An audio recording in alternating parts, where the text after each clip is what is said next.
எல்லோருக்கும் வணக்கம். இன்றைக்கி ஹெல்த்தியான அடை தோசை ரெசிபி ஈஸியாக எப்படி செய்யலான்ட்டு பார்க்கலாம். அடை தோசைக்கு ஊற வைக்கிறதுக்கு தேவையான பொருளெல்லாம் எடுத்து வச்சுருக்கேன். எல்லா பொருளில் இருந்தும் இந்த கிளாஸில் ஒவ்வொரு கிளாஸ் சேர்க்க போகிறேன். அடை தோசைக்கு 1 கப் பச்சரிசி, 1 கப் கடலைப்பருப்பு,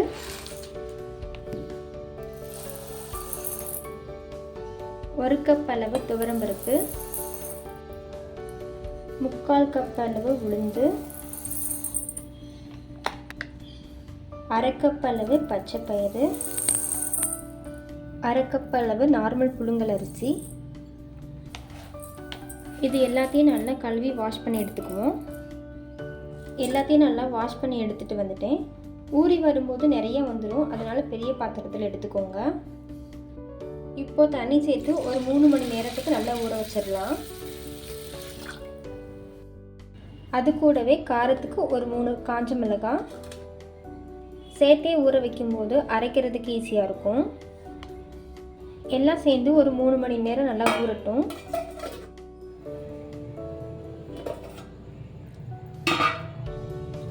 ஒரு 3 மணி நேரம் போல் எல்லாமே நல்லா ஊறி வந்துருச்சு.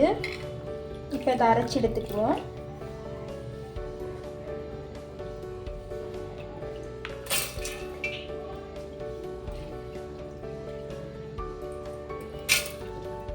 அது கூடவே ஒரு 2 பல் பூண்டு, கொஞ்சமாக சோம்பு சேர்த்துக்கலாம். தேவையான அளவு உப்பு எல்லாமே சேர்த்து நல்லா அரைச்சி எடுத்துக்குவோம். இட்லி மாவு மாதிரி வலுவலுன்னு அரைக்க தேவையில்லை, கொஞ்சம் கொரகொரப்பாக இருந்தால் தான் அடை தோசை நல்லா வரும்.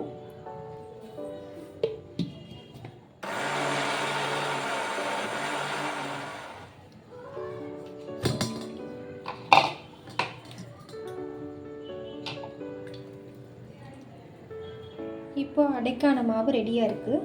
தேவைப்பட்டால் கொஞ்சமாக தண்ணி சேர்த்து மிக்ஸ் பண்ணிக்கோங்க. அடை மாவு அரைக்கும் போது நார்மலாக கடலைப்பருப்பு, துவரம்பருப்பு, அரிசி, இந்த உளுந்து இது மட்டும்தான் சேர்த்து அரைப்பாங்க. நம்ம கொஞ்சம் ஹெல்த்தியாக இருக்கட்டும்ன்றதுக்காக பச்சைப்பயிறு சேர்த்து அரைச்சிருக்கோம். சாப்பிட்றதுக்கு டேஸ்டியாகவும் ஹெல்த்தியாகவும் இருக்கும். இப்போ அடை தோசைக்கு தேவையான வெங்காயம், பச்சை மிளகாய், கருவேப்பிலை இது எல்லாத்தையும் குட்டி குட்டியாக கட் பண்ணி எடுத்து வச்சாச்சு. அடுத்து தாளிச்சிடலாம். இப்போது தாளிக்கிறதுக்கு கடாயில் கொஞ்சமாக எண்ணெய் சூடானதும் கடுகு சேர்த்துக்குவோம்.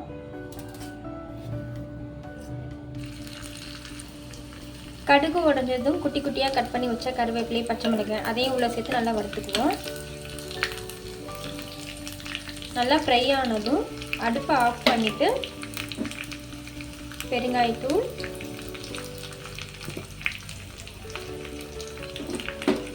ஒரு 1/4 டீஸ்பூன் மஞ்சள் தூள் சேர்த்துக்குவோம்.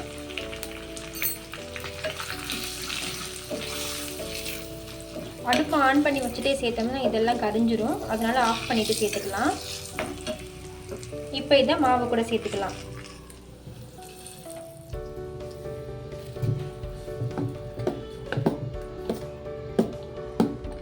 அது கூட குட்டி குட்டியாக கட் பண்ணி வச்ச வெங்காயத்தையும் உள்ள சேர்த்துக்குவோம்.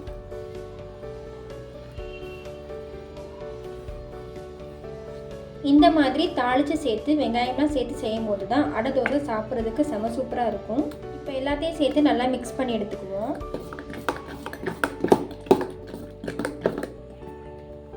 அவ்வளோதாங்க, அடை மாவு ரெடி ஆயிடுச்சு. இப்போ தோசை ஊற்றிடலாம்.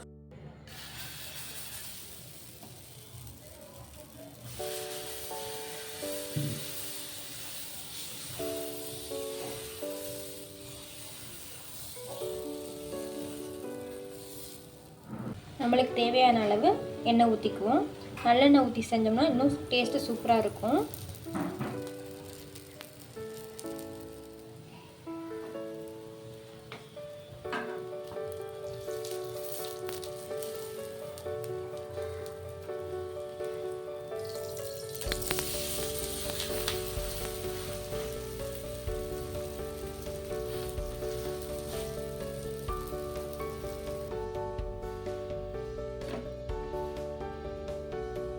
அவ்வளோதாங்க, சூப்பரான ஹெல்த்தியான அடை தோசை ரெடி. இது கூட தேங்காய் சட்னி வச்சு சாப்பிடும்போது இதோட டேஸ்ட்டு வேறு லெவலில் இருக்கும். நீங்களும் இதே மாதிரி ட்ரை பண்ணி பார்த்துட்டு எப்படி இருக்குன்ட்டு கமெண்ட்ஸில் சொல்லுங்கள். இதே மாதிரி வேறு ஒரு வீடியோவில் பார்க்கலாம். அது வரைக்கும் டாட்டா, பாய் பாய்.